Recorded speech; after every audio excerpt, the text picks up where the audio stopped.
Buenas noches, mi nombre es Jean-Paul Rivera, alumno del curso de Filosofía del Derecho, y en esta oportunidad les voy a exponer el caso 3, que está relacionado con la inseguridad ciudadana en el Perú, vistos desde sus causas política y corrupción institucional. Aquí nos vamos a ayudar con el análisis y la aplicación de la teoría del derecho justo de Francisco Miro Quesada. Comencemos. La inseguridad ciudadana tiene dos dimensiones causales, ¿no? Uno es la política y el otro es la corrupción institucional, entre otras que hemos escogido, ¿no? Me parece que son las principales.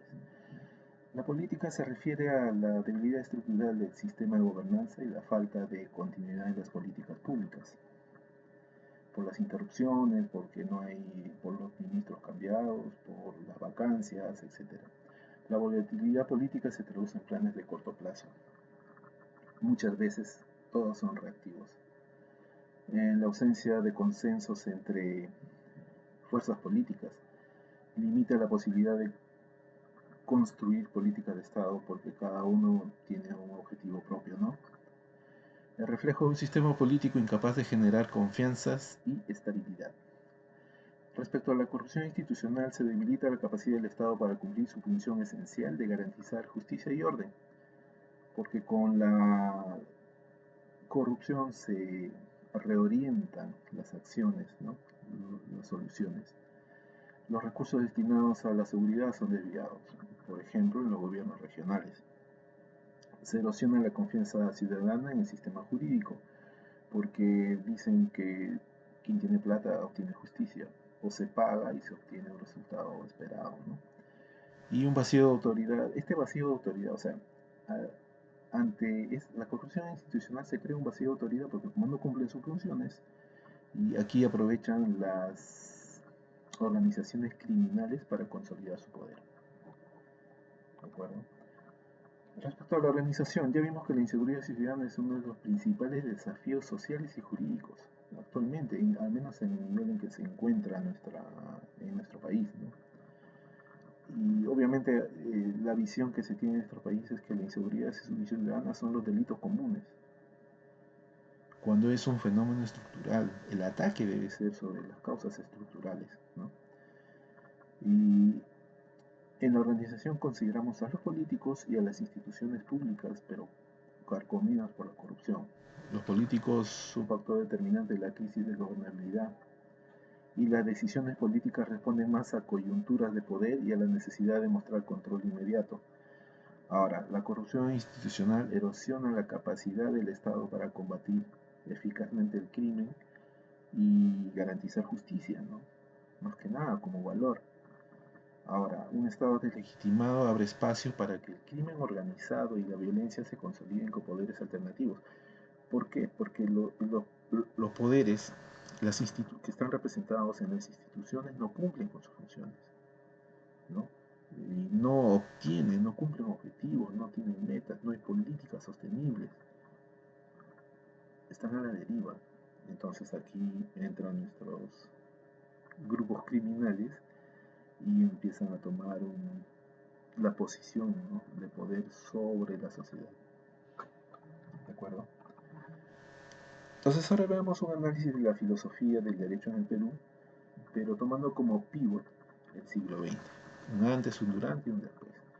Antes del siglo XX está marcada por la herencia colonial española, ¿no?, los conquistadores, y la influencia del pensamiento escolástico. El derecho es un instrumento de orden social y de subordinación política, todo mandado por el rey y por la religión, ¿no?, por la iglesia católica en este caso. Luego, posterior a esa etapa virreinal, tenemos la independencia y la república, nuestra etapa de independencia y república, y es influenciado ahí por el liberalismo francés y por el constitucionalismo español, ¿no? Todo esto crea, para resumir, crea una tensión entre la aspiración republicana y la persistencia de las prácticas coloniales, que nunca se pudieron superar, ¿no? Ahora, durante el siglo XX hay una transición, o sea, esta etapa se caracteriza porque hay una transición entre la visión predominantemente normativa, kelseniana diría yo, hacia la reflexión más crítica y multidisciplinaria, más amplia, ¿correcto? Entonces el positivismo jurídico ejerció una fuerte influencia.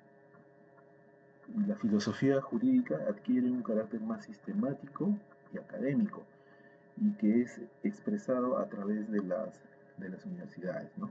San Marcos, la más importante. Se buscó adaptar teorías y reinterpretarlas para enfrentarlas a los desafíos nacionales. O sea, en otras palabras, se tenían las normas, pero se comparaban contra la realidad.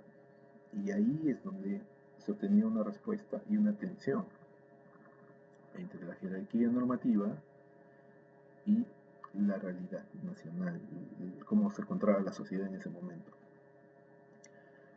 Posterior al siglo XX, se responden a problemas estructurales, como lo que estamos viendo, la corrupción institucional, inseguridad y la fragmentación social.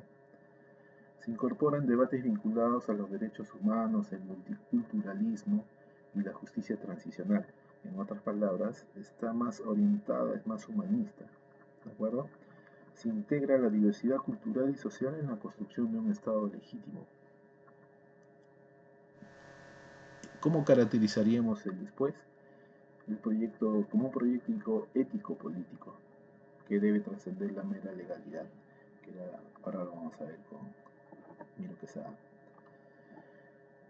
Entonces, ahora veamos el análisis de la teoría jurídica de Miro Quesada. Son dos puntos importantes, porque lo que hace Francisco Miro Quesada es criticar el positivismo existente, que mencioné hace un momento, de pleno siglo XX, y luego hace su aporte a la filosofía jurídica peruana, ¿no? El positivismo lo critica porque reduce el derecho a un sistema de normas jerarquizadas, ¿no? Y que no tiene relación con la moral y la política, ¿de acuerdo? ¿Eso qué quiere decir? Que las normas representan una legalidad, pero no son legítimas porque no tienen sustento moral, y mucho menos sustento político. Y no se puede sostener un orden democrático de esa manera. Finalmente, la crítica indica que el positivismo genera una separación artificial entre derecho y sociedad. ¿Por qué? Porque el derecho se mantiene incólume, la normatividad, inclusive jerarquizada, no cambia, o sea, solamente se aplican a lo que se expresa, a lo que se previene, ¿de acuerdo? Pero no se adapta a la sociedad que evoluciona constantemente.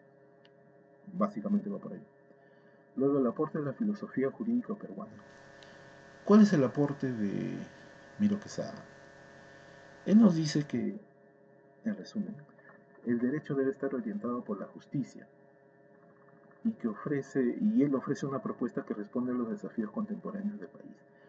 Más que los desafíos contemporáneos, él hace una propuesta que se orienta a solucionar los problemas de la sociedad peruana actuales, de ese momento, y que también indica que para los devenides, ¿no? Luego se consolida la filosofía del derecho como disciplina crítica dentro de la enseñanza universitaria. Muy importante, ¿no? En este caso, a través de San Marcos y la Pontificia Universidad Católica del Perú, ¿no? Finalmente, su aporte es que establece un puente entre la tradición filosófica occidental, entre todos los aportes, y las necesidades concretas de la sociedad peruana, lo que le comenté, respecto al post-siglo XX, ¿no? Por ejemplo, todos esos aportes español, italiano, con el registral, el francés, ¿no? El alemán, todos esos aportes muy correctos, estructurados, etcétera, pero que vienen de otra realidad. Entonces, lo que él busca es que todos esos aportes, toda esa legalidad, todos esos cuerpos normativos y filosofías jurídicas se adapten a nuestra realidad peruana. ¿De acuerdo? Entonces vamos a ver la aplicación de la teoría del derecho justo a nuestro problema de inseguridad a través de la política y la corrupción institucional. Como ya les expliqué la realidad peruana del caso, la inestabilidad política, que es una de las dimensiones del problema, refleja la sucesión constante de gobiernos, las crisis parlamentarias, los enfrentamientos entre poderes del Estado, ¿no? Entonces esto debilita la capacidad de diseñar políticas públicas sostenibles. La corrupción institucional agrava este problema, que es la otra dimensión, al socavar la confianza ciudadana en las instituciones. Por ejemplo, una policía que tiene un comportamiento cuasi legal, ¿correcto? Genera una desconfianza total. No hay quien nos proteja, no hay quien cumpla sus funciones, como dicen, ¿no? Entonces, es un fenómeno estructural, la inseguridad ciudadana, que refleja la crisis de legitimidad del Estado y la necesidad de aplicar principios éticos y jurídicos, justo lo que nos indica Francisco Miro Quesada. Entonces, ¿cómo aplicamos esta teoría del derecho justo? Lo que se buscaría es que las instituciones recuperen legitimidad mediante la transparencia, mediante las acciones que demuestren apertura, la rendición de cuentas, la eliminación de privilegios, que no se vea que hay diferencia, que hay desigualdad respecto a la aplicación del derecho, respecto a la acción de las instituciones públicas. Las instituciones públicas deben ser totalmente transparentes.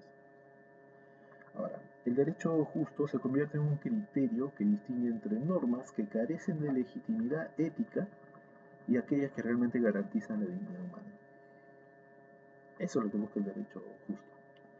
Entonces, la aplicación de esta teoría, en conclusión, implica fortalecer los mecanismos de control y sanción, asegurar que las leyes se aplican de manera equitativa y promover una cultura institucional basada en la justicia y la responsabilidad social para atacar la corrupción. ¿De acuerdo? Bueno, entonces veamos unas conclusiones. La inseguridad ciudadana es un fenómeno estructural, no puede explicarse únicamente por el crimen, ¿no? Porque tiene causas estructurales, o sea, son más profundas, más amplias, y eso es lo que se debe atacar. No solamente es ver el tema del crimen, de los asesinatos, de las extorsiones, ¿de acuerdo? No ser reactivos, por ejemplo. Ahora, la respuesta total ha sido pues, predominantemente reactiva, como les mencionaba, ¿no? Ahora, la corrupción institucional es un factor decisivo en la perpetuidad de la inseguridad, porque no se cumplen las funciones, no se ejecutan las acciones necesarias y de largo plazo y de manera sostenible. La inestabilidad ha impedido la construcción de políticas de Estado en materia de seguridad como consecuencia. Ahora, el derecho justo exige legitimidad ética, además de la legalidad formal. Y la legitimidad ética corresponde a esa dimensión humana que se le debe dar y al valor de justicia, ¿no? Y que ataque las diferencias estructurales como la desigualdad, ¿no? La discriminación, ¿de acuerdo? Y bueno, la teoría del derecho revela que la inseguridad y la corrupción institucional solo pueden superarse mediante un orden jurídico legítimo. Algunas recomendaciones, bueno, creo que suena redundante, pero es importante. Implementar políticas públicas integrales. No podemos andar con cuasi feudos, un ministerio acá, otro ministerio por allá. El Congreso saca leyes a favor de grupos económicos, etc. De grupos ilegales como la minería, por ejemplo. No puede ser. De beneficios a los criminales. Entonces debe ser pública integral. Ahora, diseñar estrategias de seguridad sostenibles, pues, que prioricen la prevención social, porque la protección es, o sea, obtener el valor de justicia es lograr la equidad, ¿de acuerdo? Ahora, crear mecanismos de control externo e independiente, muy importante. Como estamos viendo, tenemos un tribunal constitucional que depende del Congreso, una defensoría que ha sido hace poco observada por las instituciones de derechos humanos, defensoras de derechos humanos. Debe promoverse pactos políticos y consensos multipartidarios. justamente para ir hacia un solo camino, ¿no? Incorporar en la formación jurídica, en las políticas públicas, los principios de justicia social. Es muy importante porque ejercer el derecho no debería implicar otro objetivo que la justicia social. Luego debemos usar la noción de legitimidad ética como criterio rector en la evaluación. O sea, debe haber un filtro, ¿de acuerdo? Donde se busque, se toma en cuenta la dimensión ética como un filtro y que las leyes deben pasarlo para poder lograr ser finalmente realizadas en una norma publicada, ¿no? Y finalmente se debe reformar el sistema jurídico, pues. Bien, eso es todo por hoy. Les agradezco mucho su atención. Hasta luego.